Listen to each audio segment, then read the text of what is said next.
I think we're live. Good evening, everyone, to our Facebook Live, weekly Facebook Live that was postponed because of a tropical storm that knocked out our electricity until yesterday around, 3 or 4 p.m.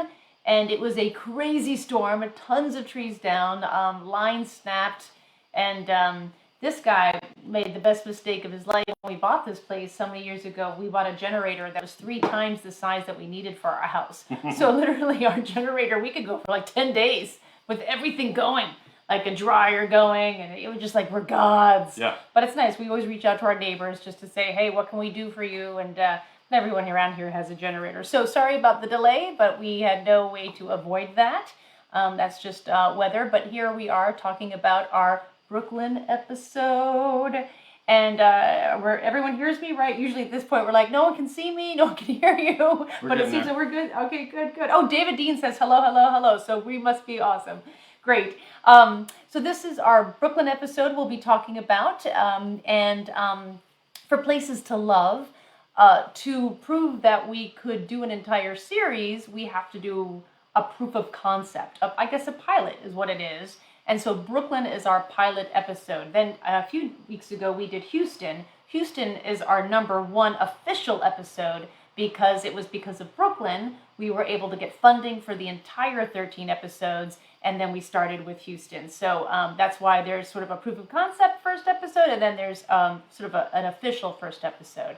So the Brooklyn episode is near and dear to our hearts because we had very little idea of what we were doing or the show that we wanted. We had ideas of what we wanted to do, so you'll see a lot of the same tools and techniques we use that we still use today, which is one, the authentic voice, where people talk directly to camera. And I would say that was one of my, right from the beginning, I knew I wanted to put that into the show because I feel like today in our society, we just don't really talk with one another anymore. So the art of the conversation has disappeared as like emojis have come into place and people text each other and we just don't talk. And so I really wanted that authentic voice where they talk directly to you to really make you realize that this show is about you participating in the conversation. Someone's making eye contact. I think we pay attention when that happens more so.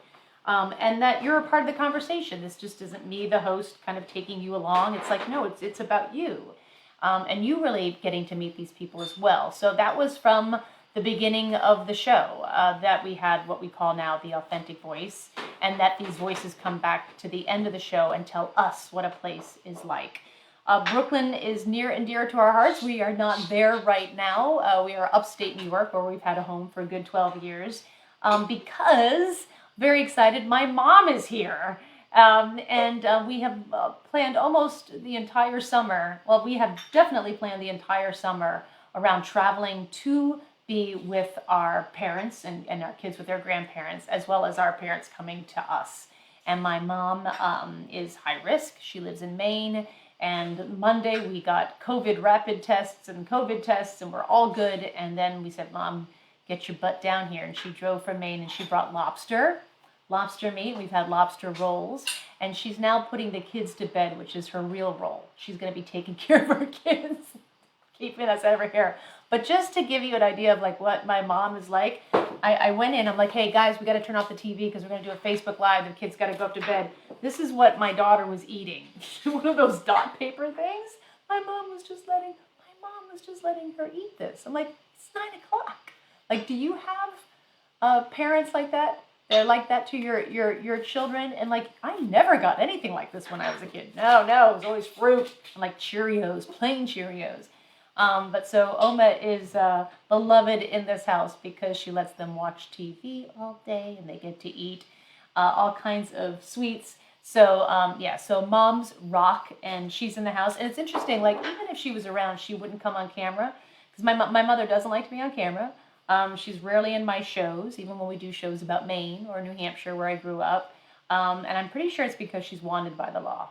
I really feel like Oma is the German word for grandmother, but her name is Elsie May. I feel like Elsie May had a different life, right? That she's been hiding from the law the entire time, and they'll catch up with her if a police officer happens to be a Samantha Brown fan, and they're like, wait a minute, that woman looks familiar.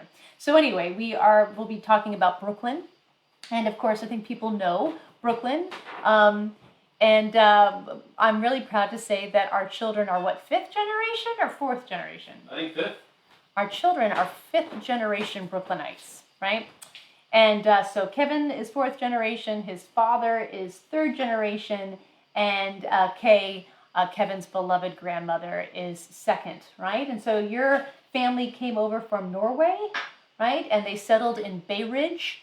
And I think your grandmother used to have stories of like horse and carriages, right? I mean, they lived a very different time. And right now, most of Kevin's family is also buried in Greenwood Cemetery, which I don't know if a lot of you know about this cemetery. It's phenomenally famous in Brooklyn. It's gorgeous. They have everyone from Basquiat to Revolutionary War soldiers to firemen who lost their lives at 9/11.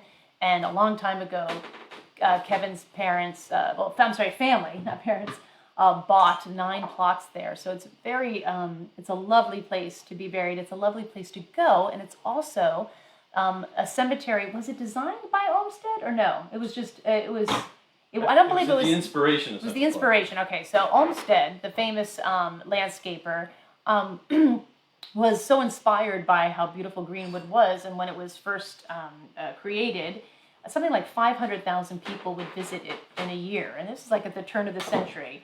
And so that's when Olmsted realized, and the city of New York realized we needed a place where people could gather because it was just open and beautiful, and just the architecture of the mausoleums and even the obelisk. It's a phenomenal place. And so it is really the grandfather of Central Park as well as Prospect Park. And those both were designed and created by Olmsted and Vaux. So there's a little history about Kevin's family. He's busy right now making the cocktail of the night. Late. He's a little late. We always think we have so much more time, and then all of a sudden like, oh my God, we got a Facebook Live to do. So I don't know if anyone, oh gosh, am I seeing any questions, knows about Greenwood. Have you been to Greenwood Cemetery? It's also famous for its Argentinian parakeets. Apparently, like in 1910, a crate of parakeets kind of got loose, and the parakeets have lived in Greenwood Cemetery in Brooklyn for over 100 years because and they winter. They don't migrate anyway. They love the winters. Are similar to the Andes. Are they Argentina? Yeah. And so it's just a very interesting place to be. So Brooklyn is near and dear to our hearts. Kevin comes from a long line of phenomenal Brooklyn women. Would you call them Brooklyn broads?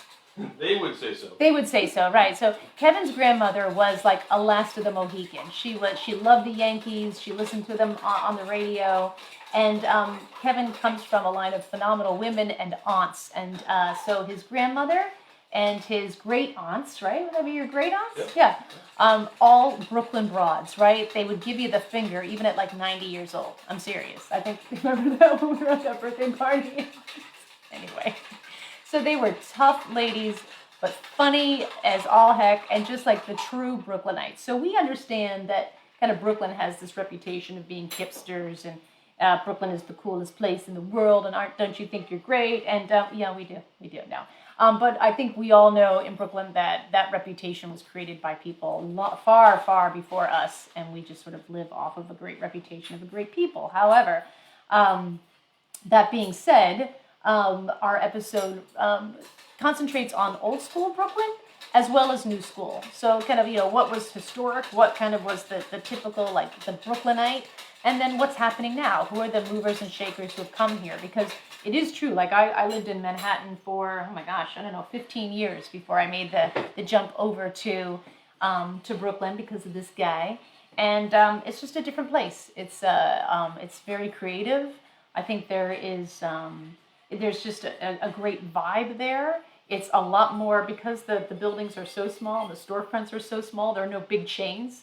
Just about everything is just mom and pop owned, or independently owned, I should say. And so you really support your community, you really support the people who live in it, and you still go to the baker, you still go to the butcher, you still go to a fishmonger, on top of going to Whole Foods.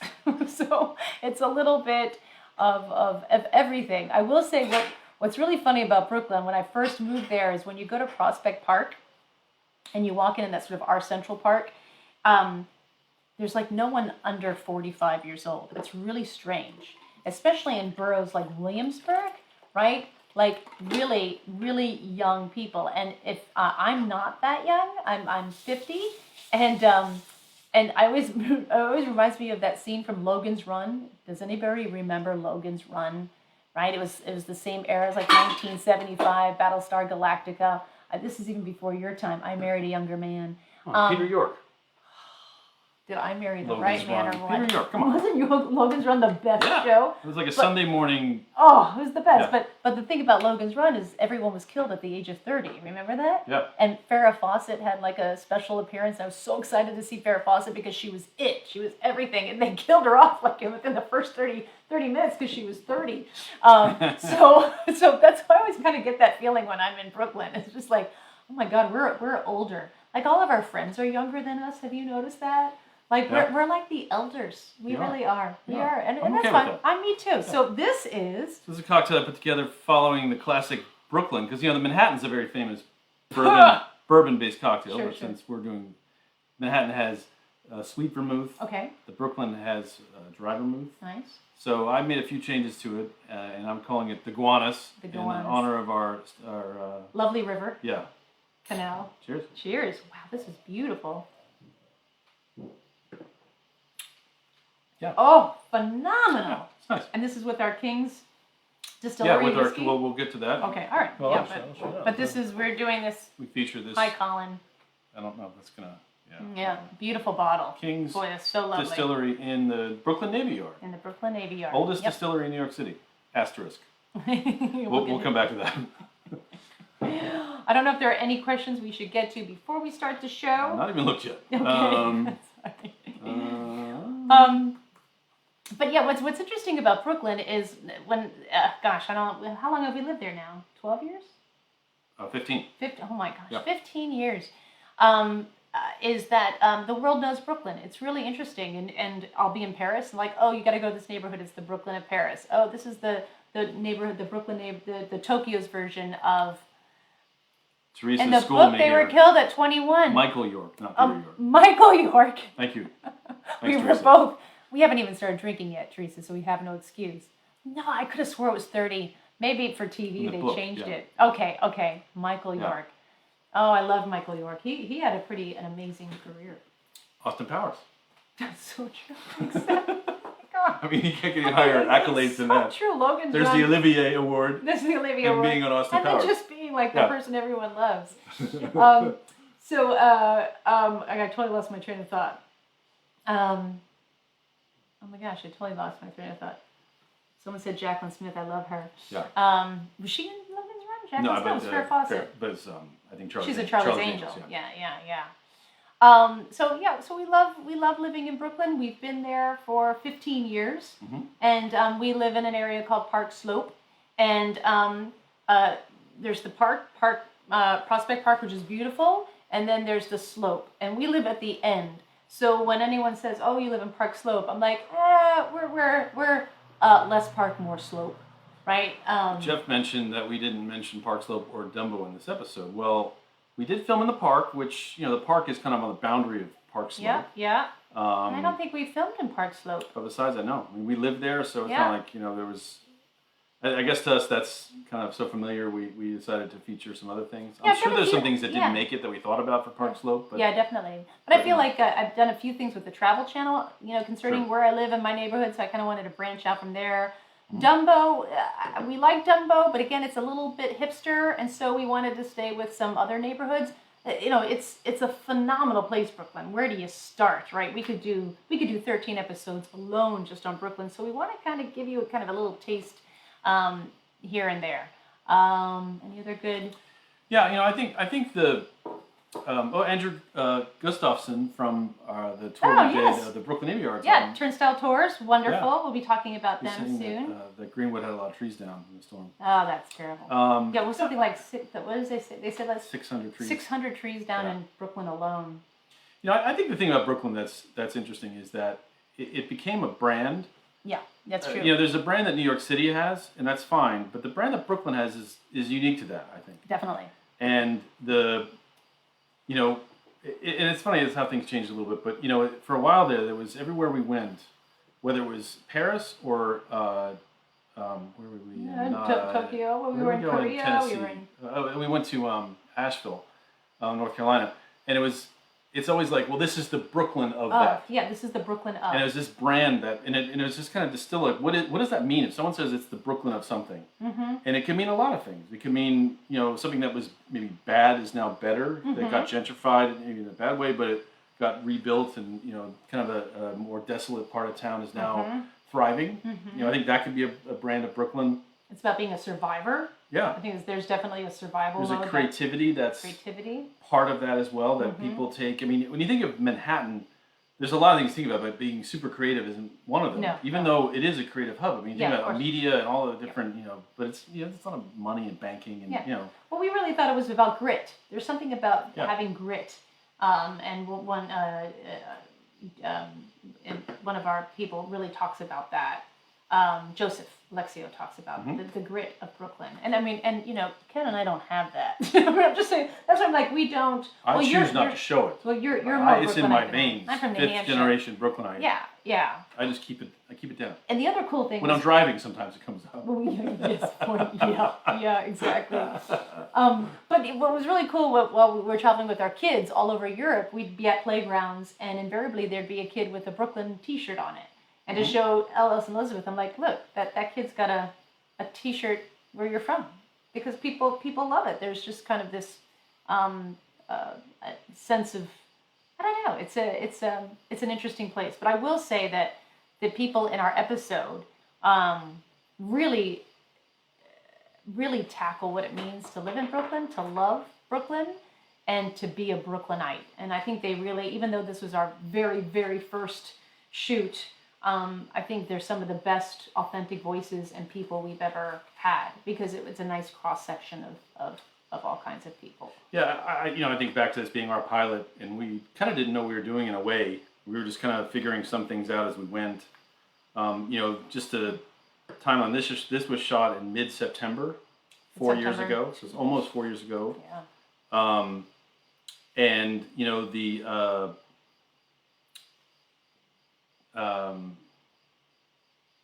it was another 6 months before we shot Houston. So, we shot this episode, and 6 months later went into kind of full production.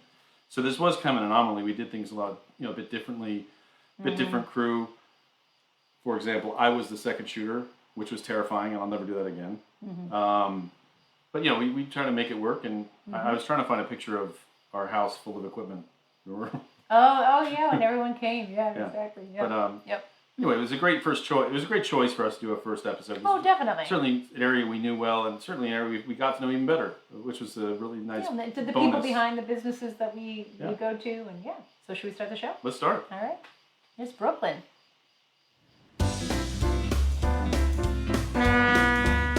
Brooklyn, New York. It's one of the 5 boroughs of New York City, the largest city in the United States. If it weren't for borough status, Brooklyn would be the 4th largest city in America. And while most people associate Manhattan as the main reason to visit the Big Apple, for those looking for a more personal, unhurried, and soulful visit, Brooklyn is where it's at. It helps when you have jerk across your chest. I'm Samantha Brown, and I've traveled all over this world. And I'm always looking to find the destinations, the experiences, and most importantly, the people who make us feel like we're really a part of a place. That's why I have a love of travel, and why these are my places to love.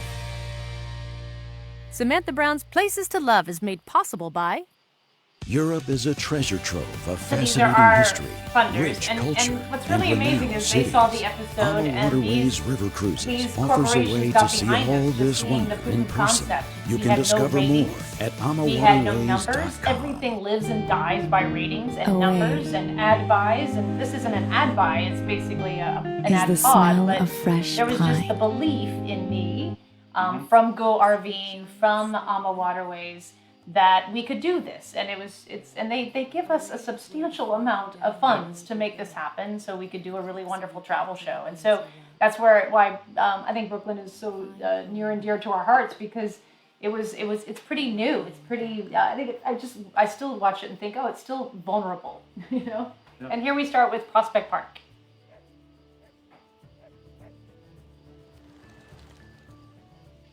Prospect Park is a locals park that provides Brooklynites a near 600-acre urban retreat into nature.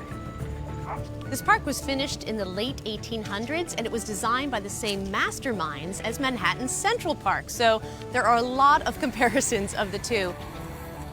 Prospect Park is also where the locals go to get a taste of Brooklyn's top-notch food scene. Welcome to Smorgasburg. Smorgasburg is open every weekend from April to October. It's the largest weekly open-air food market in America. So the vendors that I see today, how did you choose them? Is there an audition process? Yeah. Is it like Chorus Line? God, I hope I get it. More like sort of like Chorus Line mixed with Shark Tank. I'm Eric Denby, and I'm a co-founder of Smorgasburg. To me, it almost feels like you're going to a cool restaurant, but you're really eating in the kitchen where the chefs are working. You're going and you're talking to the person whose stand it is. And so that's not an experience you get anywhere else. So you wanted to bring something from your family's childhood from Hong Kong to here. But we also add what Americans really love, which is ice cream. Wow. It's a good thing I'm not full.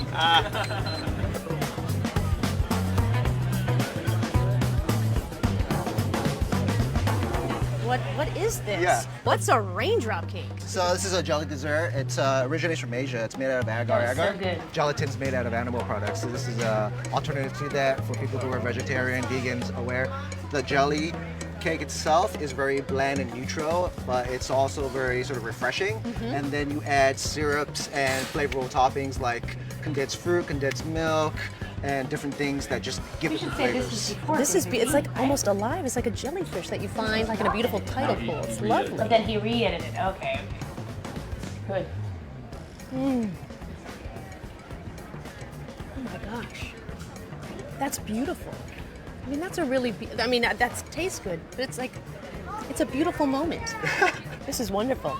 Thank you. You're welcome. Welcome to our stall. This is wonderful. Brooklyn Bounty with the Karachi kick. That's right. Are you from Pakistan? I am, yep. So this is you come Fatima Ali. I moved to the States when I was 8. This is Fatima Ali, and we should say that she lost her battle with cancer in 2019, and it was devastating. She was very beloved in the food world. 29 years old, she had survived her first bout of cancer in 2018, and so meeting her and we just kind of went there and kind of saw what we could get, right? And because we didn't have a lot of scouting, and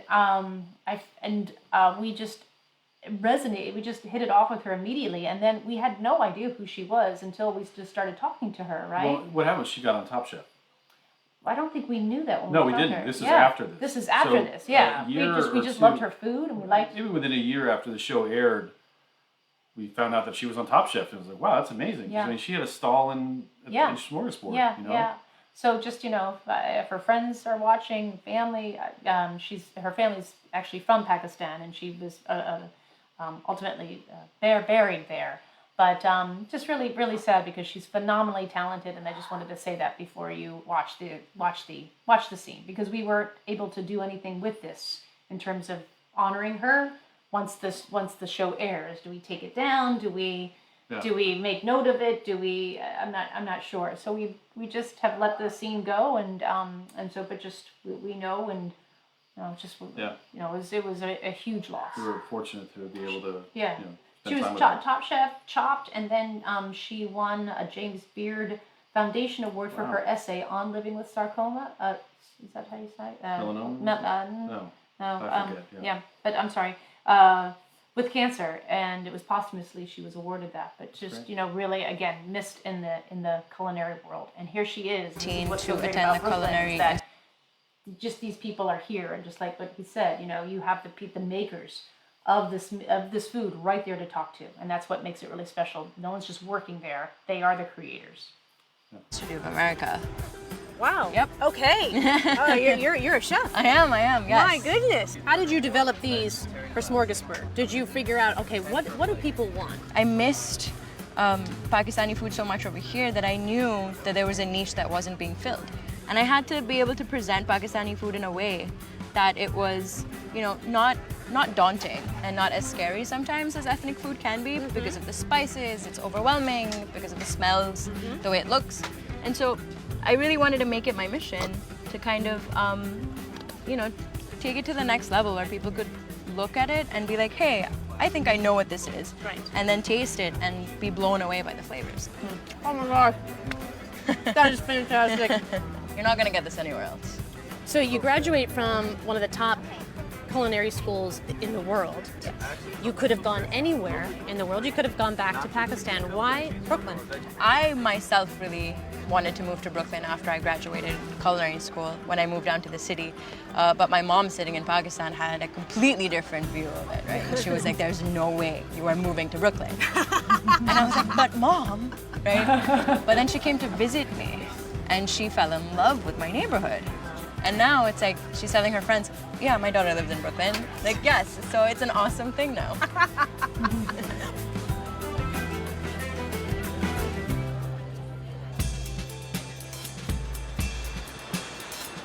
There aren't many large areas in New York City that are out of bounds for visitors, but this is one of them, the Brooklyn Navy Yard. Military ships were built and repaired here for over 150 years, but it's now undergoing a complete reinvention as an innovative industrial complex, complete with a brand new historical visitor center, Building 92. Brooklyn Navy Yard. Brooklyn is in the title. But this wasn't just important to Brooklyn. It wasn't just important to New York City. This was important to America, right? How old is this space and what is it? The Brooklyn Navy Yard was founded in 1801. Wow. And for 165 years, it served as one of America's really premier naval shipyards. The first. Should we talk I'm what just it's going like to to stop get... it there for a second. What Andrew's saying is great, but I think, this was our pilot, and we made a lot of decisions early on in this pilot that really affected how our whole series went for the next 38 episodes. And one of them is that we were a little concerned about the Brooklyn Navy Yard because, in general, it's not open to the public. And Right. it's a secure area. There is not much Navy presence or any Navy presence, I don't think, but there's definitely secure things that happen there, which keeps it you can't just kind of wander around. But there are businesses that are thriving there and great stories. And we actually scouted a few things we ended up not featuring, like the farm on the roof. Yeah, you're right. There's a huge farm on one of those massive roofs in the Navy Yard that we just kind of ran out of time, I think, for what we could do. But because Andrew and Cindy at Turnstile Tours do tours there, we said, okay, no, we will be able to feature this because there is a way for the public to go there. There is a visitor center that's open now. That will be open when everything kind of gets calms down with COVID. But we were kind of wrestling with this. Well, it's a really great story, but if you can't just go there and wander around, is it something we want to feature? But because of the history there, both the old history and the new history, because there's an incubator of just amazing businesses that are happening in the Navy Yards. I think that's a great word for it. And maybe Cindy says that as well, that's what they decided to turn it into. The fact that manufacturing has left the United States, bring back manufacturing and bring it back in a place that is renowned for it, really started. But Turnstile Tours, and this is something else we didn't put in the show, but, because they're a really special tour operator as well, and they have their own consulting business, and their whole focus is to really showcase the meaning of place.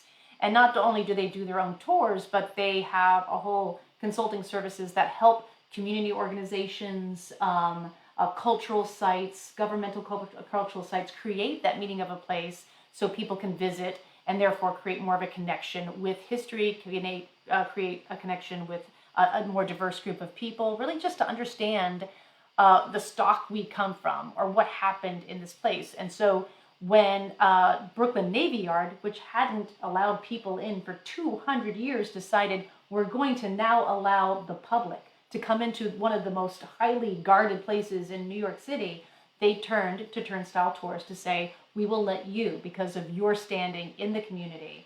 And I believe a percentage of their ticket sales goes to the neighborhoods that they then support, just to kind of create the vibe. So there's we love them immediately, Cindy and Andrew, because there was a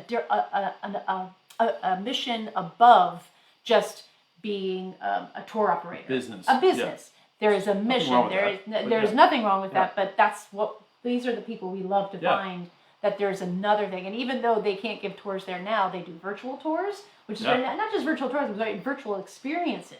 So you can get a group of people together and then reserve one of their experiences. They'll take you to the food markets. They'll do a whole World War II Brooklyn historical virtual experience. So they're pivoting. They're doing things differently until everything opens up again. But they were a special company that we really were excited to work with.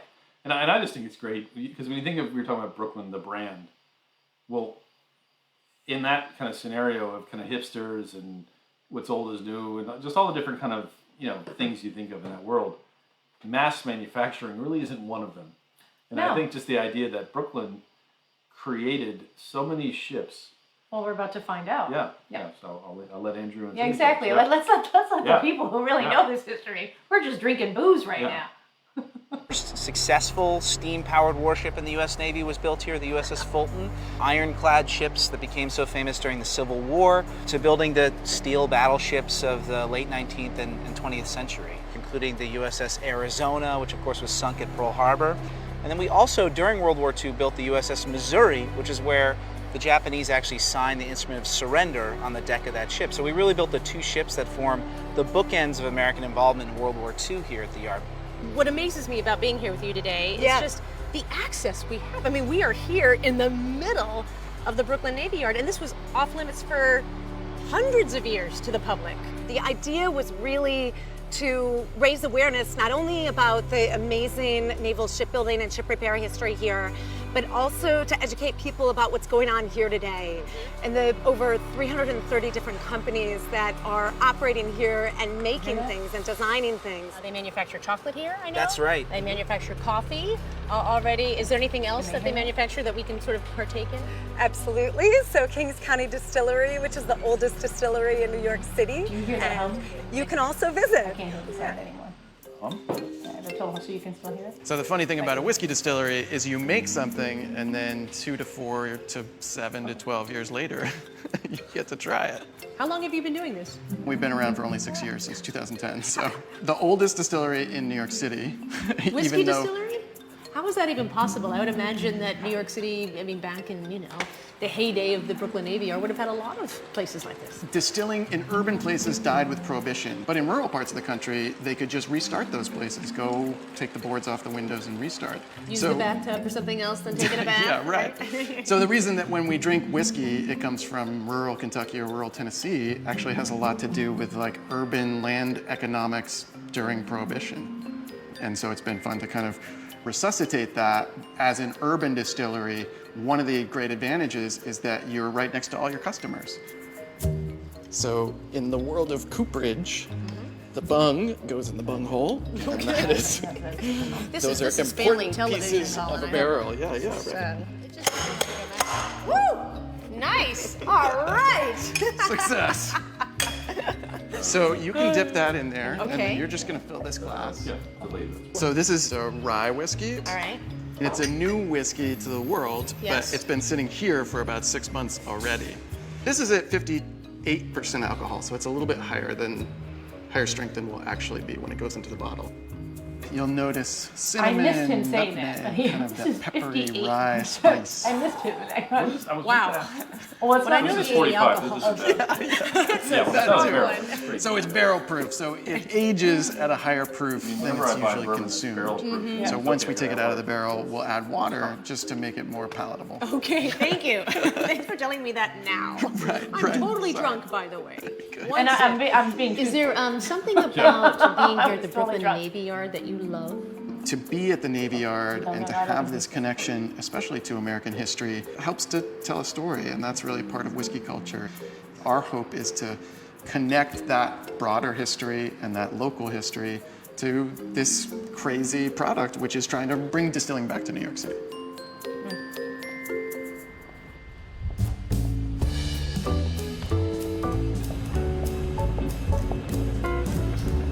I am now walking through what's considered to be one of Brooklyn's most coveted addresses, the neighborhood of Cobble Hill, which is right next We to do Carroll not live in Gardens, this another neighborhood, gorgeous just so you neighborhood know. where it's just one, like, far man, from I that. wish I owned that brownstone after the next. These neighborhoods are historic, they are handsome, but the reason why I brought you here is for what these two neighborhoods share.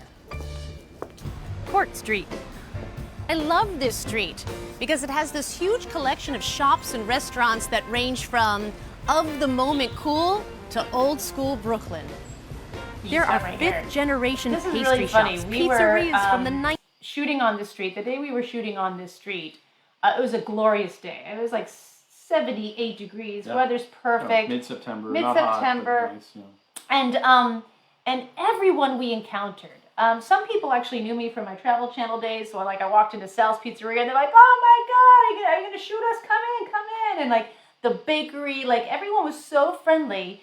And I would be walking down the street doing that walk and talk, and people would get out of the way and like, "Oh, sorry," and I was just like, "What is going on? Like, New Yorkers aren't that nice."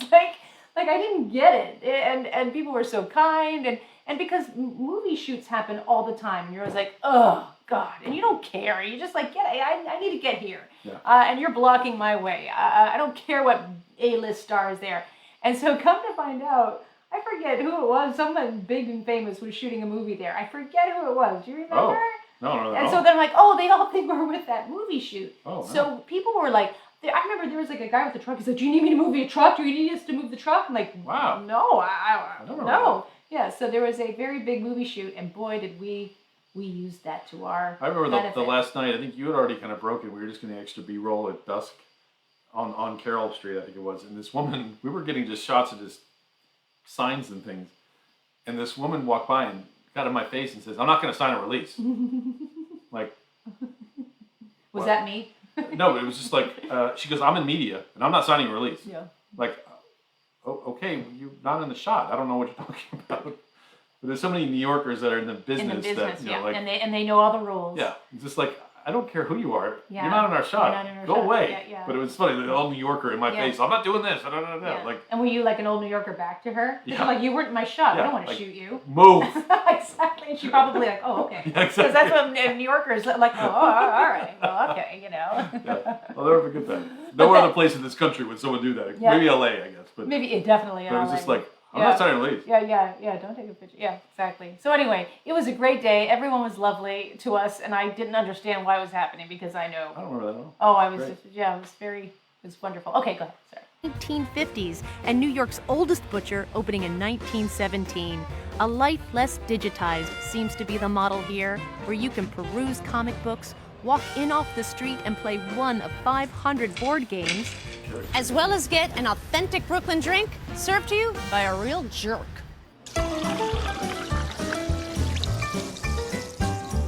Don't slouch. I'm Gia Giasulo. I'm the co-owner of Brooklyn Farmacy and Soda Fountain. I'm Peter Freeman. I'm the head jerk at the Brooklyn Farmacy and Soda Fountain, and this is my sister. This is my brother. I'm with her. When we opened up the Soda Fountain, one of the goals, really, of our establishment was bringing the egg cream back to the top of the menu. They are We open looked to around, takeout. and no kids in Brooklyn that we met even knew what an egg cream was. That was our challenge, and that was a little bit of the bedrock of the Soda Fountain opening, was that we were going to bring the egg cream back to the conversation. So I'm here to learn how to make an egg cream. We're gonna make a Brooklyn egg cream. A Brooklyn egg cream. There's a little bit of a difference. What is the difference? A Manhattan egg cream is vanilla. Oh. A Brooklyn egg cream is chocolate. That's the better one. Well, good, because you're in Brooklyn. My gosh. All Okay. right. Okay, so what do we need? We're gonna start with the right glass, Oh, milk. There's milk in there. right? 2 fingers. 2 fingers of milk. Got it. You have different fingers than me. Seltzer. Okay. Right, because the colder the seltzer, the better the egg cream. Better. Pour. So about 3/4 of the way. Okay. Just so it comes right up to the top. Okay, so we're gonna put the Fox's U-Bed in. All right. They've been making syrup in Brooklyn since 1903. This is 1 finger. 1 finger, yep. 2 fingers milk. 2 fingers 1 milk. finger chocolate. 1 finger chocolate. Oh, now what's that? So we stir it, but what we're doing is we're kind of rocking it back and forth. You Right. don't want to beat up all those little bubbles. They're That is teeny. so They can't protect good. themselves. And that's a Brooklyn egg cream. Nice white head. Chocolatey, but not too chocolatey. This isn't chocolate milk. This was just a little bit of milk and a lot of seltzer. So it's not chocolate milk. I see it. Oh, that is fantastic. But you're giving more than the egg cream. Just to say it's the egg cream is really simplifying what you've accomplished here. You've brought back a proud American tradition. Is when you walk in, there's an immediate sense. So a funny backstory with this is when we were talking to Peter and Gia, they saw this was a pharmacy. It was an old pharmacy that shut down in 1980 and had been like totally closed for like 30 years or so. And, it opened, as you can see by the penny tile, in like 1918. And they said when they bought the space, the drawers were still filled with medicines, like old aspirin and stuff. Really? Yeah. Wow. And Crazy. so they went through and they were running out of money to renovate it. It was taking way too much money, more money than they thought. And they thought, what were we thinking? And they were like at the end of their rope. They didn't think they even had enough money to open it after coming this far. And they were like demolitioning the place themselves when a woman went by in a cab, told the cab, stop the cab. And she gets out and she's like, what are you guys doing here? And they just kind of tell her the story. And it turns out she was a producer for the Discovery Channel. And they were doing a whole series about, renovating restaurants. Yeah. And so then they were able, you get Discovery Channel, and then they're like, well, okay, we'll pay for the rest of this and help you get on the way so we can document it. Obviously, you're going to give us a show about how to make a restaurant. And so it was because of that they were able, one of the reasons why they were able to open the doors. So this wasn't their first brush of travel fame, I would say. Anyway, go ahead. Yeah. Funny place. Yeah, no, it's serendipitous. Yeah, very. Falling in love with the space. What you've done is you've created something that isn't overly nostalgic. It's just kind of what people need now. The thing about the soda fountain is that it crosses all ages. You can be 2 or you can be 82. And you can walk in here and feel like it's your place. See, I just get myself goosebumps because it's the thing about the soda fountain that is remarkable. On any given day, there's grandparents with their kids, there are teenagers, and there are tweens that are coming on their own, spending their own money for the first time. That's what the soda fountain affords. So is it about the egg cream? No, it's not about the egg cream, but the egg cream sort of represents the revival of the history. And So it is about the egg cream. So it is about the egg cream. Bounded on 3 sides by some of Brooklyn's most beautiful neighborhoods lies an industrial flatland with few trees and one of the most polluted canals of water in the United States. But in a city where everyone is looking to have cheaper rent and more space, Gowanus, a neighborhood you might think twice about before entering, is positioned to be Brooklyn's next big thing. This is the type of neighborhood that I've really grown to have an affection for when I travel because it's not obvious. You have to wander around and really discover it for yourself. But when you do, you'll notice, oh, that looks like a fun-looking shop, and oh, that's a great restaurant. Oh, there's another one. It's the exact opposite of a major tourism center. It's something that is unique and local. But back to that polluted canal. This is one of the most Still there? important industrial thoroughfares in the United States of America and one of New York City's most historic waterways. Really? Really? This is historic. This is extremely historic. I'm Joseph Alexiou, and I'm the author of Gowanus, Brooklyn's Curious Canal. It is the site of one of the largest Revolutionary War battles in America's history. Is that the Battle of Brooklyn? It is, yes, you were right. So this is Brooklyn's Gettysburg. This is Brooklyn's Gettysburg. In what cities do you know where there's a natural body of water that goes almost 2 miles inland? During the 19th century, during the Industrial Revolution, this was akin to having, a huge airport in the middle of the city. You could get on and off and go anywhere in the world. You could bring goods in from anywhere in the world. I mean, boats came in from Southeast Asia, South America, India, Europe. This was the biggest port in the United States of America. If you go back to the black and white picture, just like what we have to do in a show when we show a picture like that. So he's talking about, the olden days of this being a major thoroughfare. And we don't really have any pictures to show that. So we go looking for it. And then you can find anything on the internet. But then the huge challenge becomes who owns that picture? How do we track it down? Because we can't just put this picture in the show and hope for the best. Someone owns that. And they could come back and say, hey, we'd like to see your release, the payment for usage. And we wouldn't have it. And then we would have to remove the entire episode, which would be a lot of money to do. So tracking down these photos just became like, oh my, this took months. This took months. Yeah. And finally it was at the was the Brooklyn Library, I believe That's that the Brooklyn Historical Society. Brooklyn Historical Society, but like we had to, because you just find it on the internet, and this is the thing, you can't just use pictures but then there's a whole rule that with some of the pictures that we had from If the it's Brooklyn older than Navy a certain Yard, number of years. older yeah. than a certain number of years, and you can't find the owner, it's public usage, but we tracked this one down. We paid the Brooklyn Historical Society for, you know, a lot of usage, all the usage we could get. And so we have those photos, but oh my gosh, it was like, we were thinking we were down to the wire. Do we have to remove this? Remember this came down the wire to find these photos. And there's an interesting thing about this, that a lot of the businesses that were along the canal, you know, because, gas lighting came into effect before electricity, and, a lot of the city had, gas fixtures in the homes, and people had lighting in the home based on gas. And the way they did that was somehow there was some sort of chemical process. They took coal, did something to it, and the byproduct was natural gas. And then they captured it, and then that's what went around to all the homes in Brooklyn through pipes and stuff. Mm-hmm. And then the byproduct, then the waste of that just got dumped in there. Yeah, yeah. And that was there was like 10 feet of that. Oh yeah, right, that right.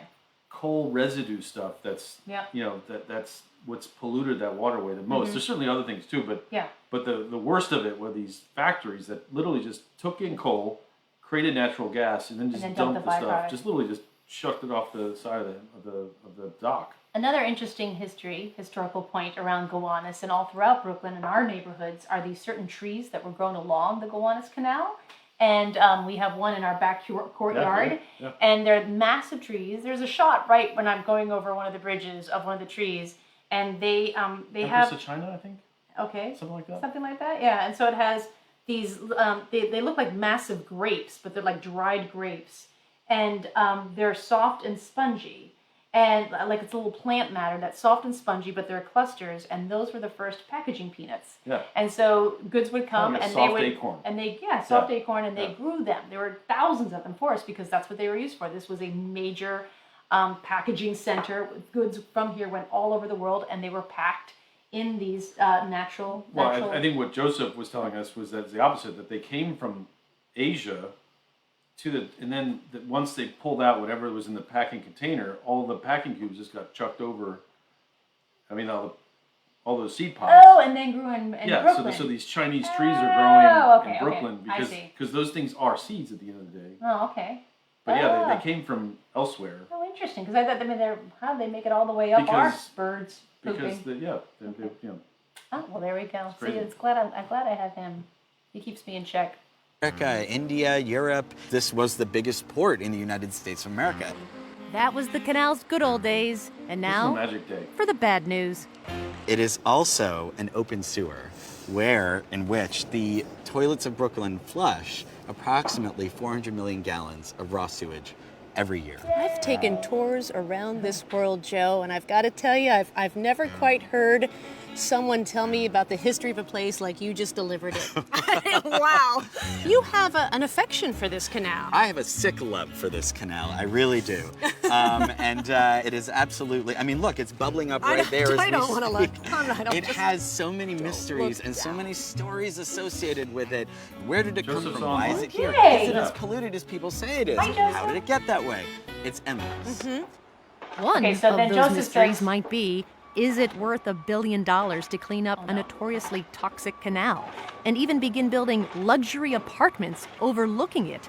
Joseph has thought a lot about that. So Joseph says one of the best things that has ever been said about Brooklyn that really sums it up. In his closing, he does too as well. But I love what he said here. Love it. Okay, go ahead. Because he's spot on. Joseph, rock star. Total rock star. Rock star. Yep. You know, the truth is, I think one of the great things about New York is that we can see the beauty in some of the most hideous and ugly and dirty things. And we're even a little bit proud of that grit that's part of the character that makes New York, New York. This canal is really representative of that in the best and worst of ways. So Brooklyn owes a lot to the Gowanus Canal. Oh, absolutely. Before there was ever a town called Brooklyn, there was a creek called Gowanus. And I will say, with the Gowanus Canal, my office is walking over it. So I would, when I'm home, I go over it every single day. And this area of Gowanus is... Is that you right there? On the bike? On the bike, yes, that's me. Exactly. But on a like a windy day, like it really does kick up and you can kind of smell it. But there are times when it's absolutely gorgeous. And, when you live in New York City and everything's vertical and it feels like it's kind of closing in, and Brooklyn's less so, Gowanus is like the only area in New York City that is open. It's like our big sky, because all the buildings there are industrial buildings. And so you can see the sky. And even though the Gowanus is kind of this polluted area, like businesses have propped up around it. And, when there's a gorgeous sunset, it just lines up perfectly. So I thought what Joseph said just hit the nail on the head. Like we, as New Yorkers, we see the beauty in ugly things. We see the good in just having an open sky. We'll take what we can get, basically. And so I just thought that the Gowanus Canal absolutely just embodies that. Yeah. No, it's I think that's Brooklyn. Yeah. It's one day it's dirty, disgusting, you hate it. The next day it's like, this is the best place in the world. This is the best place in the world. Yeah. Exactly. Yeah. Yeah.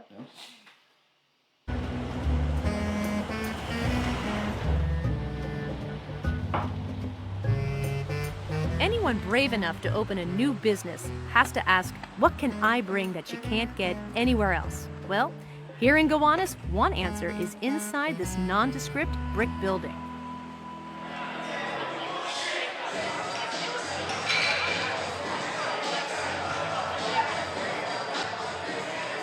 Is this a hipster sport I'm playing right now? When we first opened, we got a lot of flack from people saying, oh, it's going to be this hipster, ironic joint. But I think we come by it pretty honestly. We really want people to learn how to play the game. We love the game. I am the 42nd best female shuffleboard player in the world. What? Yeah. Really? So you compete? Oh, yeah. Oh, my yeah. gosh. I was the last person picked for PE, and I am an internationally ranked athlete. So how hipster is that? Not so hipster. I'm Ashley Albert, and I am the co-owner of the Royal Palm Shuffleboard Club. So I've never played shuffleboard before. Maybe like on a cruise ship. It's very hard to be very bad at shuffleboard. Okay. It's very hard to be very good at shuffleboard. Okay. It's pretty easy to be kind of in the middle. It's like low-level skill fun. I like that. That's right in my zone. Okay, so this is a tang. This is a tang, right? Down here we have the biscuits, which are what we call the discs. Yeah. The whole point is to land in the 7, 8s, or 10s and not on the line. If it's even the tiniest on the line, it does not count. Okay. Whatever's left standing at the end is the winner. And oh, wait a minute. No.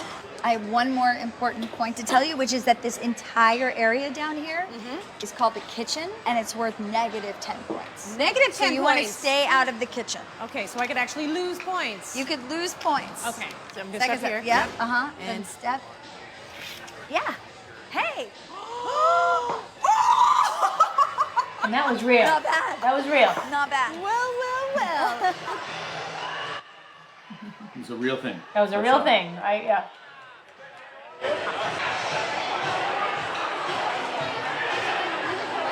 So when you opened the doors for the very first day, who came through?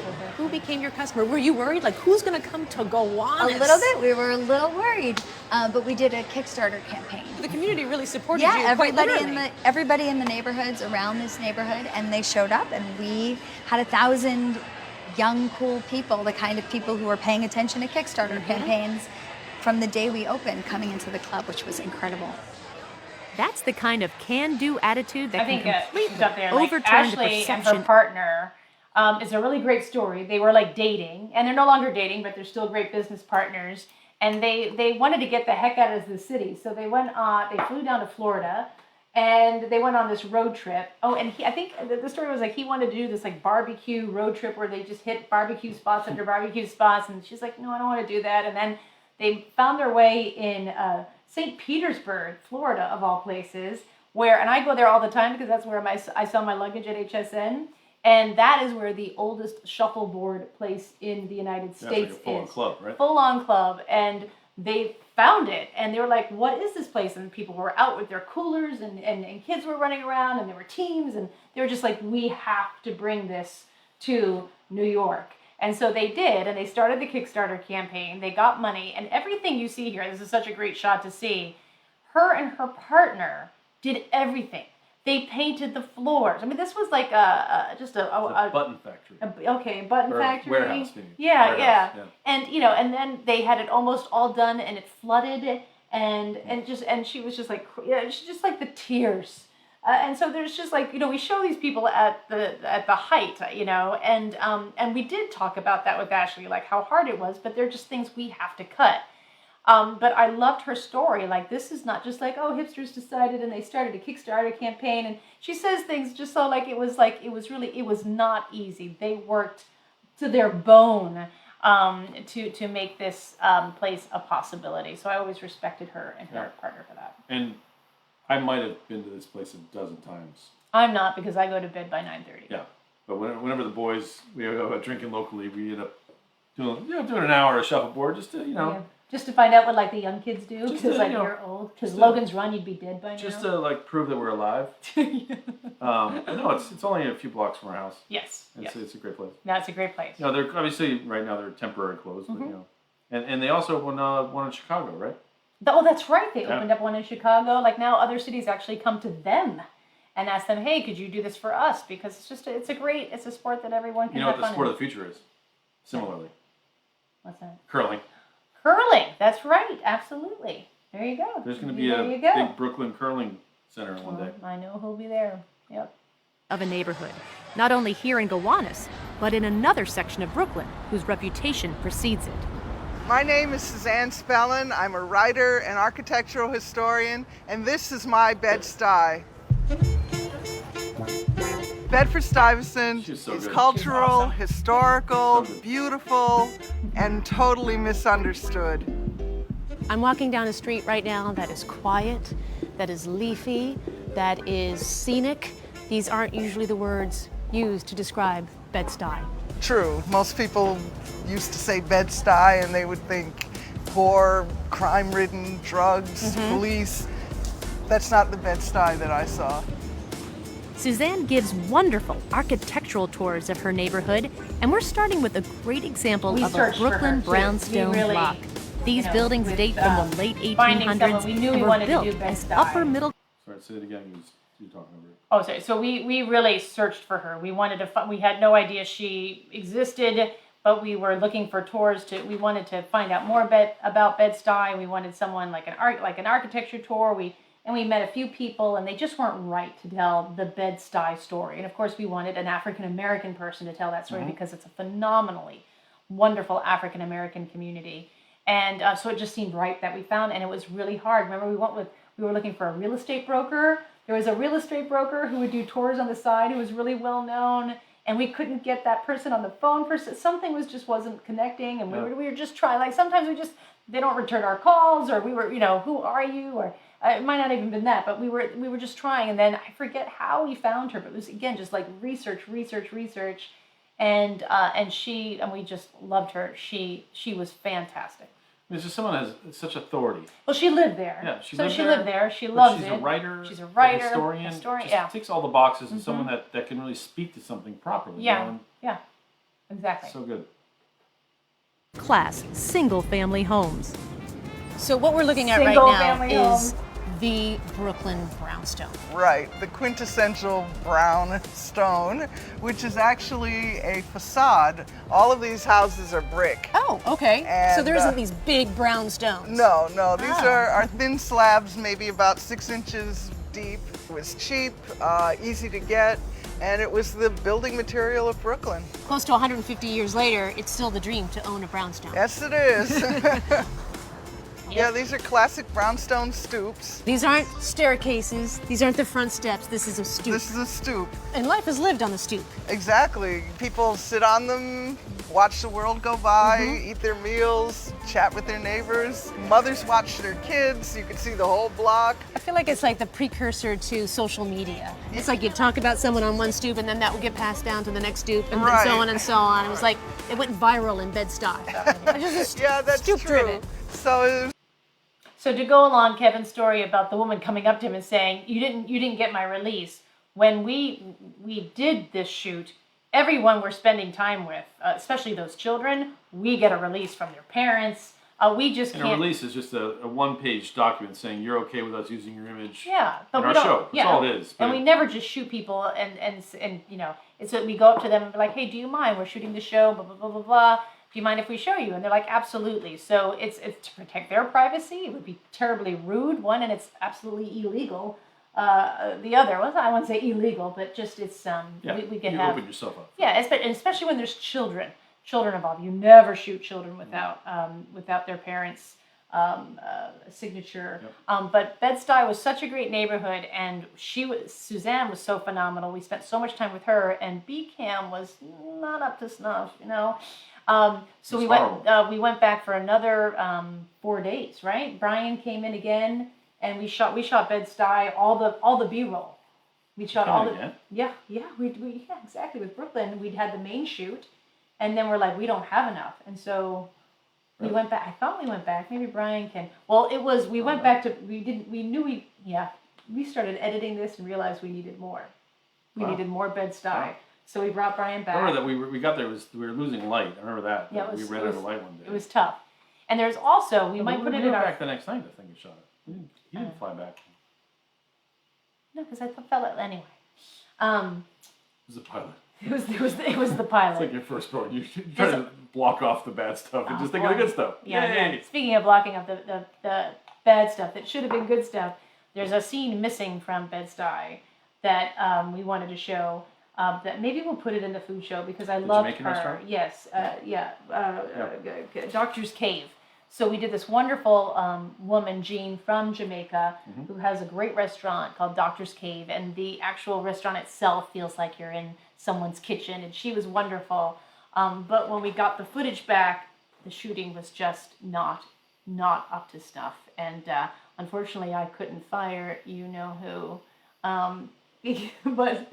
It was, but that was one of those heartbreaks where you're like, it's not, we can't put it in the show. It just wasn't everything we needed. So, but who knows? Now that we're wiser, now that we can look about, it's sometimes you're too close to it, and maybe if we looked at it now, it'd be fine. I'm sorry, I didn't mean to bring you down. You were wonderful.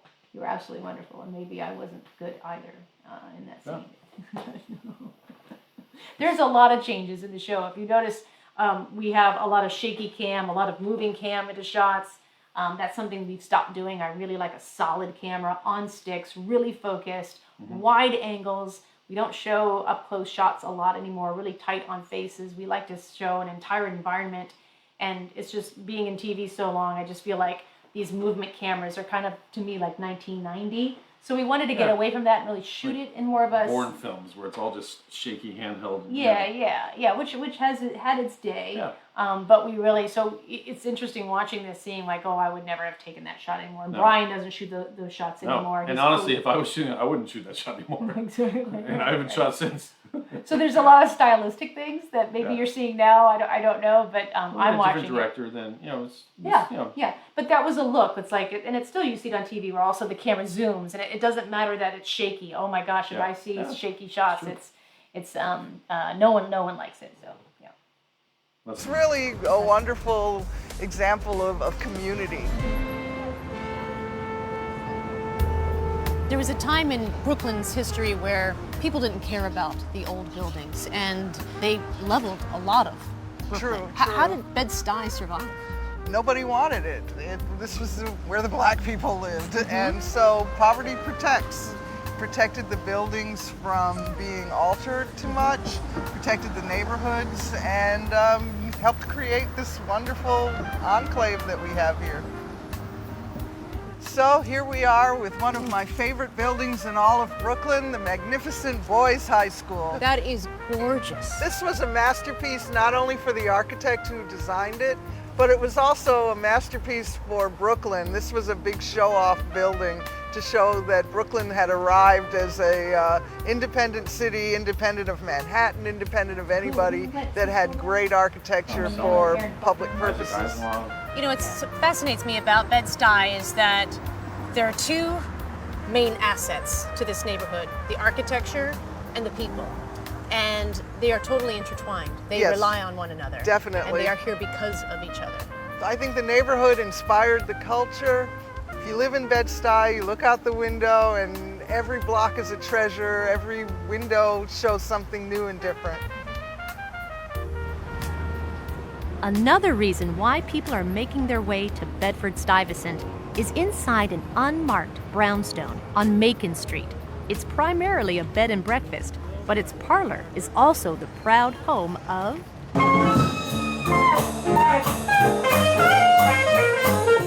Brownstone Jazz.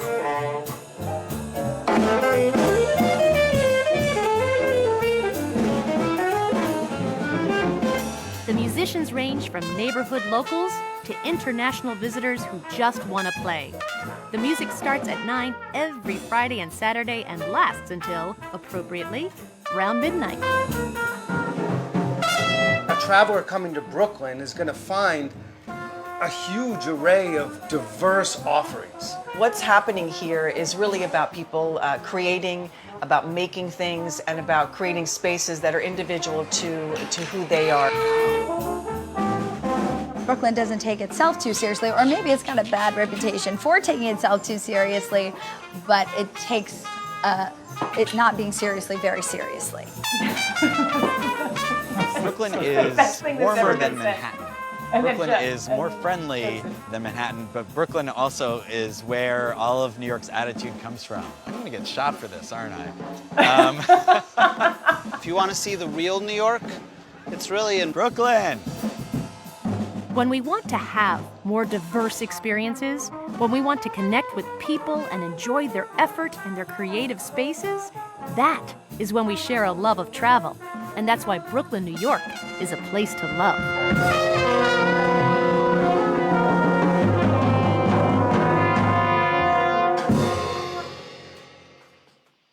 So that was For it. more That was our information proof about of this and concept. I other think we spent episodes, more time extra- editing that than any other episode ever. It went through 2 different edits because then we gave it over to David Dean. This was before David Dean, right? We had a production company helping us with that. Yeah. And then after we got a few more episodes done, we gave it back to David and said, hey, now that you're developing a style, let's bring our style that we've been kind of cultivating over the last few episodes back to the very first one. And so that's I mean, basically, the production company we hired for the first one was the same production company that did Samantha stuff for Travel Channel, and they were awesome. We had a great relationship with them, and just unfortunately, they're a big-time production company. We couldn't afford them. Couldn't afford them. Couldn't even go near half of the rate that they were charging us. And for a good reason. They're very, very good. They do big shows on big networks, and it's one of those things that we would have had a different journey had we figured out a way to stay with them. But I think it was better in the end that it was tougher for us, but that we just kind of did it on our own from that point on. Yeah, you're absolutely right. That was a really tough point where we realized we can't afford them. Yeah. And now we have to do everything ourselves in terms of hiring, insurance, everything. Figuring it all out. Just figuring it out. Yeah. And I would say that a lot of people ask me on a daily basis, how do I get a TV show? I've got a great idea for a TV show. Ideas are cheap. It's whether you can implement it and make it happen that counts. And it is, I think, the scariest thing I've ever done in my life. And we really literally just jumped off a cliff and built the wings on the way down. We had no idea what to do. And, we didn't have any, but just, you especially handle everything. So there's so much that goes into producing a show. And that's kind of what less of the creative stuff, but more the nuts and bolts of contracts and just the stuff that Oh, the nitty gritty, the awful. The stuff that you didn't have to get involved with before. I never. Yeah, I was just the face. Yeah. I was like. Do you miss that? I do. I imagine. I would miss that. I always joke.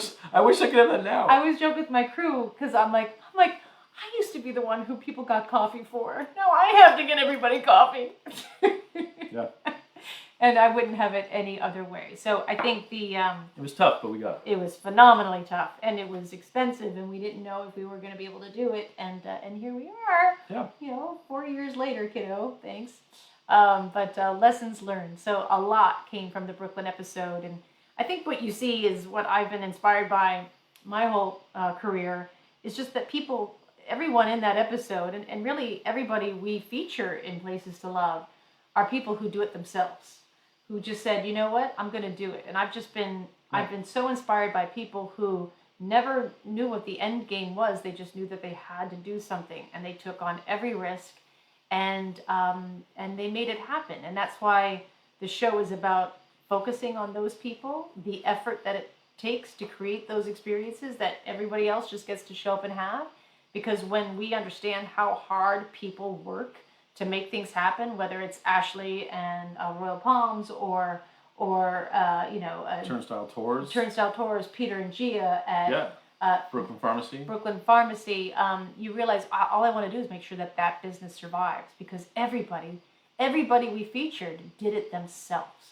Really just forged their own way, and not just in our Brooklyn episode. In every episode, those are the people who we look for, and so I've been inspired by that, and it made me think, well, why can't it be us? Why can't we do our own thing? So we do it. So anyway, I get a lot of questions like, oh, how do I do what you do? I'm like, I don't even know where to begin. So Mary's the thing. So you started your own production company now, like this episode actually was kind of a co-production with Optimum Productions, which are awesome, and we love them. And it was only because they charge a lot for awesome services that we couldn't afford it. But so we started Samantha Brown Media to make the show, and we've produced everything since then.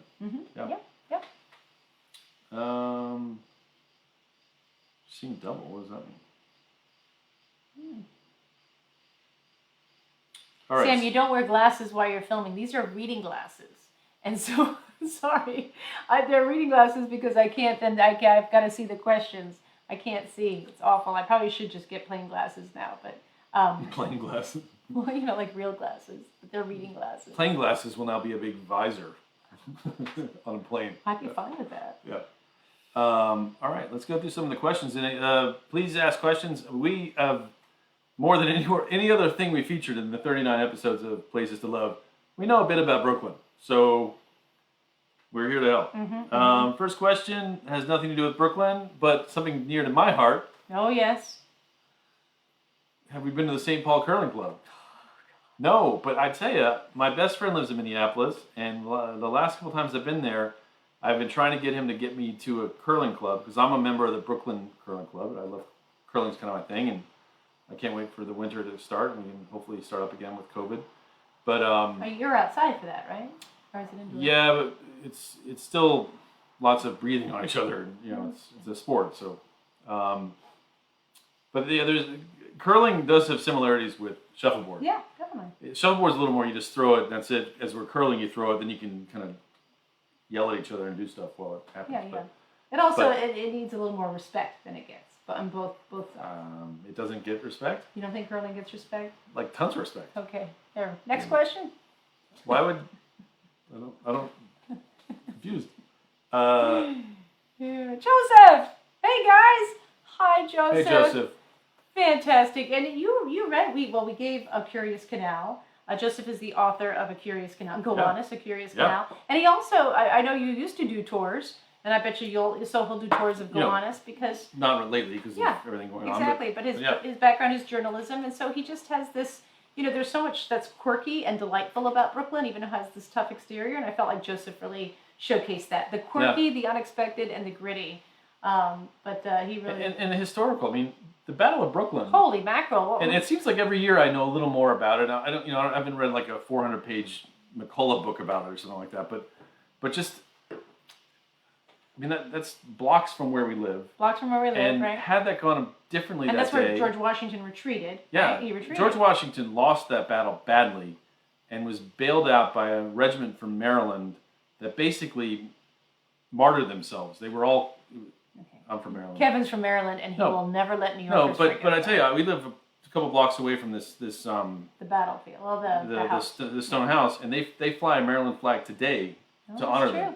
Honor them, because if that regiment hadn't held the line while Washington escaped with the rest of the entire army, there would not have been a revolution. Yep. It would have been over at the Battle of Brooklyn. Yep, right. So and that's right there. I mean, it is amazing.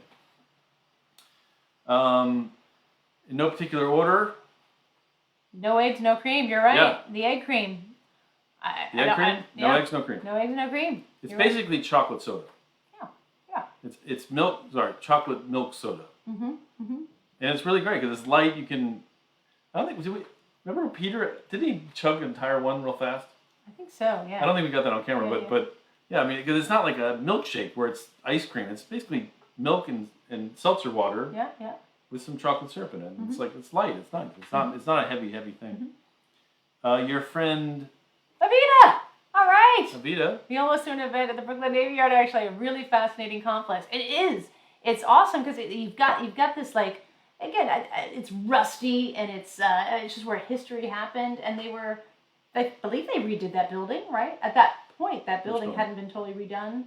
Oh, the tall building where the Brooklyn Brewery was going to go into, and then the restaurant on top. Yeah, I mean, I don't know where that is with everything going on, but it was certainly on the way, and that's kind of borders the main street. Yep. So if you could enter into that, there's like a visitor center and I think like a WeWork thing or a co-working site or something like that. Yeah. But it has an amazing view of Manhattan as well, so it's just a great spot. This is awesome. And so many manufacturers have been making PPE at the yard. Whoa, I didn't realize that. Yeah, wow, fantastic. I mean, just manufacturers that can flip on a dime to make something that's needed. The Brooklyn Navy Yard. Yeah. Still churning it out. Yeah. I mean, and I think you go to turnstyletours.com, I believe it is. Yeah, that's right. And because their virtual experiences are phenomenal, and they really delve into the history of the Brooklyn Navy Yard with World War II. I know that's a huge topic for a lot of people, fascination for a lot of people, and just knowing what this place is now. And I love that, the call to make it a place of manufacturing, to bring it back to the United States, if not Brooklyn. This is a tough one. What's your favorite Brooklyn restaurant? Oof. Anything that delivers, and I don't mean COVID, but I think it's been, if you follow me on any sort of social media, you know I'm a terrible cook. I don't like cooking. I anger cook, as my husband says. I'm just one of those people. I don't get it. I just don't. When I can the restaurant that you go to. Again, anyone that delivers. I have a very low, yeah. But I mean, I think in our neighborhood, Aldi La is amazing. Aldi La is beautiful. Yep. Aldi La, ALDILA. Mm-hmm. Been there for a long time, and tell you when I first bought our place 15 years ago, we were walking on Fifth Avenue like. Why are these people all standing in line at 6 o'clock on a Tuesday? Yeah, they don't take reservations. It's because they were opening at 6 o'clock on a Tuesday, and there's already a line of people out. It's like, wow, that's amazing. Yep. There's some old school places in Brooklyn. I mean, there's a lot. Those are fighting words. Yeah, exactly. I don't think we should engage. Those are fighting words. The other really great Someone will cut us. Around the corner, Two Toms, but that went out of business finally after all those years. Yeah. Two Toms on 3rd Avenue in Union, where there's no menu. You just gonna walk. It's just like, what do you want? Yep. It's real, because that whole Gowanus area was a really strong Italian neighborhood, and there were a few restaurants that, like Frank Sinatra would take Eva not Gabor, no. What's the one on Carroll Street? There's one on Carroll between like 3rd and something, but it was like old school. Old school. Been there 100 years. There's a few places like that are still really Italian. Okay. This is a fun just kind of coincidence that our friend Daniel Cattiero. Oh, really? Used to work with Darren Wong, who was the space cake. What are they called? The rainbow cake. Rainbow cake. Yeah. So he used to work with Darren. Yeah. Small world. Yeah. Funny backstory with the rainbow cakes. I think it was David Dean, our editor. We had some really close-up shots of those rainbow cakes jiggling, and it just became a little too strange. It just looked a little too much like... Someone made a comment that they look like breast implants. Exactly. Well, believe me, we cut out a lot of shots, so we didn't get that comment a lot. What can you do? Yeah. But yeah, they do. They look like breast implants. So Jeff, what happened? Jeff agrees with me about fighting words, pizza debate. Yeah, the pizza debate. You say what your favorite restaurant is, and we would get a million people saying, "I can't believe you're idiots because you didn't go to this restaurant or that restaurant." Yeah. So again, I'll eat anywhere. I really will. As long as somebody else is cooking, I'll eat. Yeah. Ava Gardner. Ava Gardner, thank you. Ava Gabor, please. Ava Gardner. Yep. Kathy Slough. I hope it's Slough because there's a neighborhood in London called Slough. her granddad painted ships in the Brooklyn Oh Navy Yard. my gosh, that's fantastic. Wow. Wow. It was amazing how many people worked there. Maybe Andrew could tell us, but just I remember talking to him. It was just a phenomenal amount of people. I believe women as well went to work there. It was, I don't know, good stories for now. I'll let you answer this.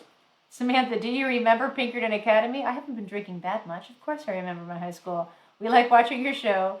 Found out you're from New Hampshire after we moved here. Yes. Yes, I do remember Pinkerton Academy. I'm actually really good friends with a lot of my Pinkerton alum, class of 1988. Woo! It's a long time ago. Long time ago.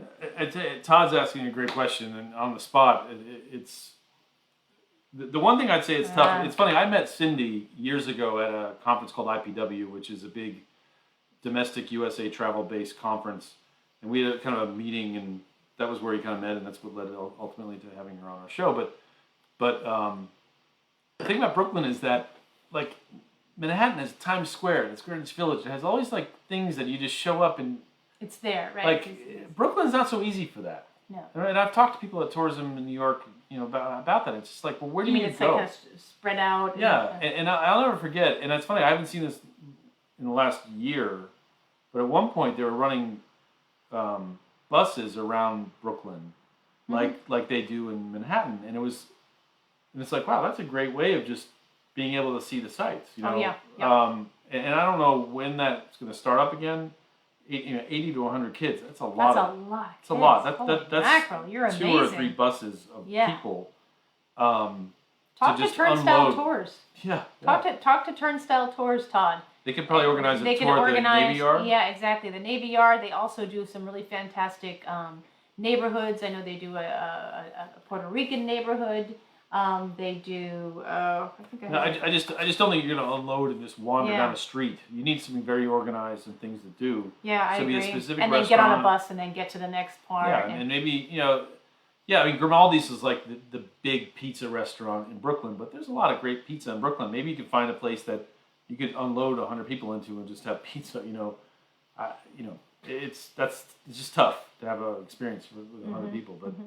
I'd certainly encourage you to reach out to Cindy and Andrew. Yeah, because they customize tours as well, and then it's all educational based as well, and that's what you want, definitely. Yeah. Pizza debate makes me laugh.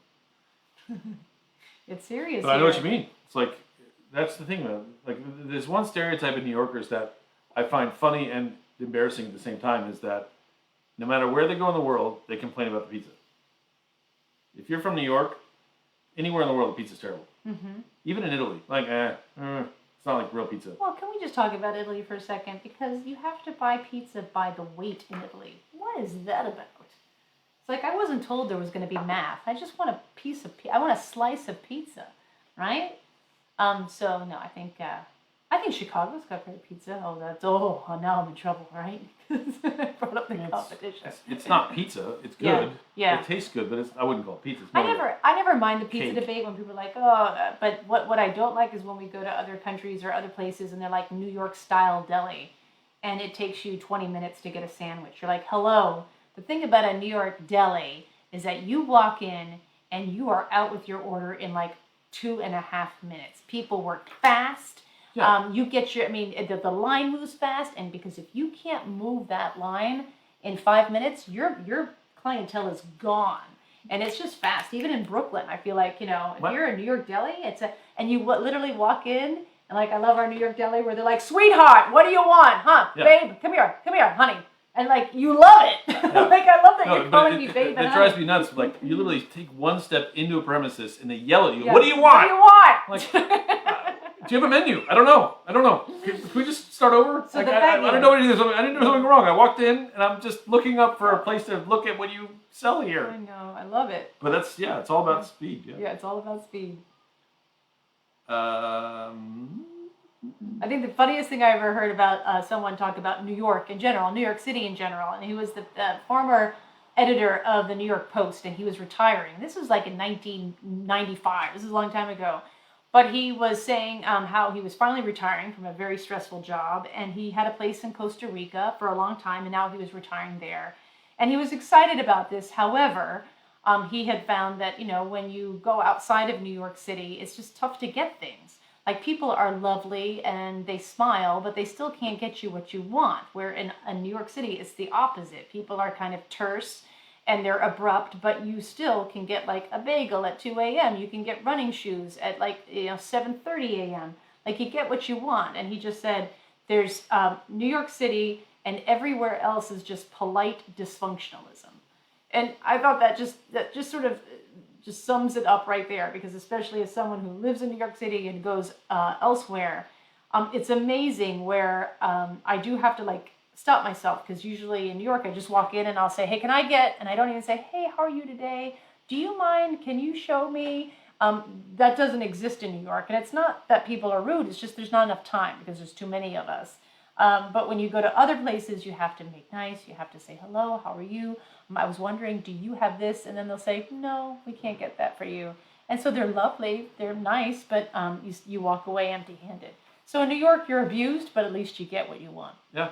I think that's there's no malice there. There's no malice. Yeah. No, there's no malice. They're saying it's everyone. No, not you. Exactly. You can't take it personally. Yeah, exactly. And I kind of like that, because it takes. Oh boy, yeah. Sam, what has been your favorite activity that you've participated in your shows? Shuffleboarding, surfing, or rugby? Oh, Tanya, definitely rugby. I loved rugby. I like sports. I look back on my life in junior high school and high school, and I really regret not doing a team sport, because I'm good. I think I'm a great team player, and playing with those women in the rugby team in New Zealand, I loved it. I love the camaraderie. I love sisterhood, and I love just working as a team. So yeah, rugby is great. I don't like surfing. I'm not a good surfer. So I don't like sports where I'm alone. I don't like being alone. I like being a part of a team. And that's why I love my show. It's an ensemble. Even though I'm the host and the face, I really take direction from everybody, and including you. And I saw that look. But no, I don't. I never wanted to be a leader. I just wanted to be a part of a good team. No, that curling. Sorry, the rugby was. It was perfect. Yeah. Well shot. Great group of women. Yep. Great group of women. Fun. No, yeah. in rugby, I tell you, they were so inclusive. They were so. Rugby's I lived in the rugby part of London for a couple of years, and it's a great sport. The fans are great. It's just one day maybe it'll be a thing here, but there's a huge drinking culture with rugby, like where everyone has fun, but there's no drama, no violence, none of the stuff you hear about soccer in Europe, which is horrible. It's just great. It's a great. That one, the last. That one? No. Down. No, we just wow. I said I love how you wrap up the last scene.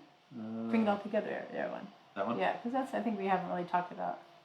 Yeah. Abigail Curry. So love how you wrap up the last scene, where you wrap it up all together.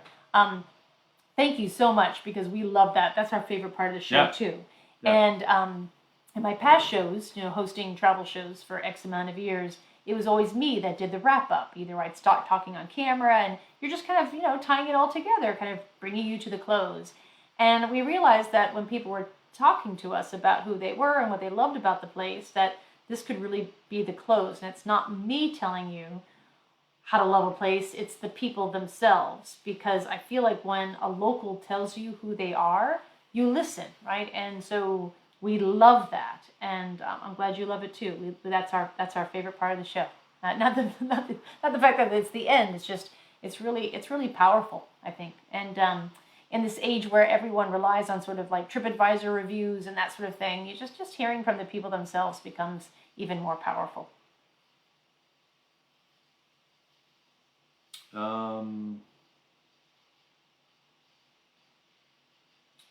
Somebody, Teresa, who I think was on an earlier comment, is acknowledging that Chicago's lost the pizza war. Okay, all right. I'm not. We're not saying that. Don't hate on us. Hate on Teresa. Teresa, you started this, not us. We're just a platform for what you said, which I agree with. But That is funny. I think we're almost at the end of questions. Oh, there's one I'd say. Hold on. Oh, here's a good one. Have you lived in Brooklyn neighborhoods other than the Slope? If so, which was your favorite and why? Have we? No. No. No, I'd say, we moved to Park Slope. But, as far as other neighborhoods you know well, I was born in Bay Ridge, which is right on the edge of Brooklyn that goes across to Staten Island. That's kind of that neighborhood. And I grew up, I lived there just for a few months when I was a baby, but always went back to see my grandmother who lived there until I was like 15, I think. I love Brooklyn's amazing. Yeah. I love going out to Coney Island. Yeah. Taking the train, because at some point the train kind of goes up, and so now you're just having this great, ride to the aquarium and to the shoreline and just all the different people who make up Brooklyn. I feel like Brooklyn is where everyone came when they immigrated to the United States. So many people hail from Brooklyn. Yeah. And it's just a special place in terms of its culture and all the diversity. It's just huge. There was some statistic that, oh, that's right. Yeah, one out of 4 Americans can trace their their lineage back to Brooklyn. Back to Brooklyn. Not New York, Yeah. Brooklyn. Yeah. And it's one of those things that you might have lived for 100 years in the West Coast or whatever, your family, but they got there from Brooklyn. There's all this. I don't know, there's a lot to it, and I feel like, I think you said we could do a whole season in Brooklyn. Yeah. With the neighborhoods and the culture that's The there. people, just the old school. For instance, like where we get our mail delivered is a guy who's owned the business for how many years? Peter's been there for, probably 50, 60 years. True, died in the wool Brooklynite. And he's such a Brooklynite. I came in, and when I get my mail, he'll be like, how you doing? He's like, your husband's nicer to me than you are, Samantha. I'm like, I know. Just give me my mail. And he's like, you don't have any fan mail this week. And then one time he actually said, Samantha, I was watching you on TV the other day. I'm like, yeah? And he goes, you were wearing these pants. I'm like, uh-huh. He goes, you looked awful. I'm like, okay. He goes, you looked like they made you look huge. And I was like, what is she doing? And he's yelling at me. I'm just there to get my mail that I pay for every month to have a spot to get my mail. He goes, I was like, I'm shouting at the TV, Samantha. What are you doing? He goes, don't ever wear those pants again. That's my mail guy. But I love it. I actually love the brutal honesty of Brooklynites. They don't, and they really cut from your grandmother's cloth and your father. Your father's the same way too. So someone said I don't have a Brooklyn accent. So again, I was born in Brooklyn, moved away when I was 9 months old, moved around the country, whatever. But I grew up most of my childhood in Maryland, and then moved to New York when I was back to New York when I was 25. But my grandmother, oh, God bless her. Oh, she was the best. Was just died in the wool. Brooklyn, there was no filter. No filter. I would go on like in my George Costanza's parents. Yeah, totally. There's one volume level, and it's 120%. And then remember, I would go on like certain morning shows and great really well-known shows to promote my Travel Channel days. Yeah. Like she'd be like, "I saw you on that show. What a dumb show that is." This is a national, morning show. All they did was talk about their kitchen. Yeah. I was just shouting at the TV. What are you doing? So it's they just the best. And I will say, this guy is so proud of, especially Kay, your grandmother, and your dad, Brooklynites, that when I became pregnant, I wanted to go to NYU to have my babies, That's right. our babies. I wanted to, because the Manhattan hospitals, and you were like, under no circumstances are our children being born in Manhattan. Yeah. So they were, these guys are going to be Brooklyn born. That's right. And we had a great hospital experience. Yeah, but exactly. It was so worrying though that half the people at our maternity class, whatever you call those things, were all living in Brooklyn but still going to Manhattan to have the thing. What did they know that we don't know? Yeah, exactly. I turned out okay. Exactly. I think there's one more. Oh my gosh, been on here. All right. Boy, they roll by so fast. It's hard to catch them. Yeah. I thought I saved We one. should do 1 or 2 more and then. Yeah. getting late. Yeah. All right. Oh, Tanya, great question. She's got 2 today. Wow. Oh, Wednesday, right? Yeah, I think Wednesday. Yeah, I think. Yeah. Well, what does everyone think? Maybe we'll just put it out to you. We can do it either way. I mean, we've got nothing to do. At all.